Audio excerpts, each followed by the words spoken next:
Second point. In the same way that life has a purpose, in the same way that life is not meaningless, in the same way that God created us for the purpose of loving and worshiping Him and loving and serving each other, so our sexuality is not meaningless. There's a purpose. And the most positive statement about that purpose is found right in the creation mandate, long before Leviticus. Genesis chapter 2, verse 24, we read, "For this reason a man shall leave his father and mother, be united to his wife, and the two shall become one flesh." Not one man and many women. That's why Solomon was out to lunch when he had 700 wives and 300 concubines. Not good. That's why David, a man after God's own heart, not good when he had several wives and several concubines. Not good, David. God's good creation was one man, one woman, within the context of a lifelong commitment. That's Genesis chapter 2, verse 24.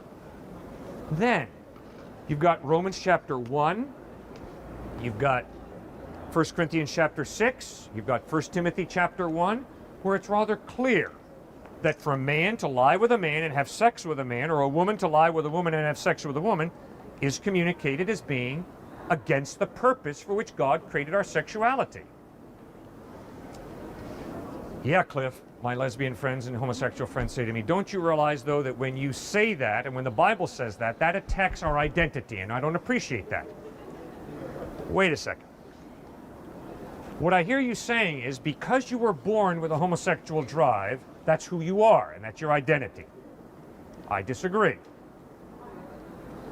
Just because you're born with a drive does not make it good. I'm a heterosexual male. Do you think that my heterosexual drive is to have sex with just one woman? Thank you for smiling. No. I would like to have sex with many different beautiful women. The question, though, for me as a heterosexual male is, has God created my sexuality for a purpose? And if so, what is that purpose? Just because I'm born with a drive doesn't make it right. And we're all born with mixed up drives. Let me give you one example out of my life. 9-year-old Cliff goes following mom out the supermarket line. I had never seen this behavior modeled. I reached out as I'm walking out, grabbed the candy bar, stuffed it into my pocket, and kept right on walking. I am a natural born thief. Doesn't make it right. It comes to me naturally. See, that's why I've got to think and ask myself, what's the purpose for which God made me? What's the purpose of my sexuality? What's the purpose of my ability to make money?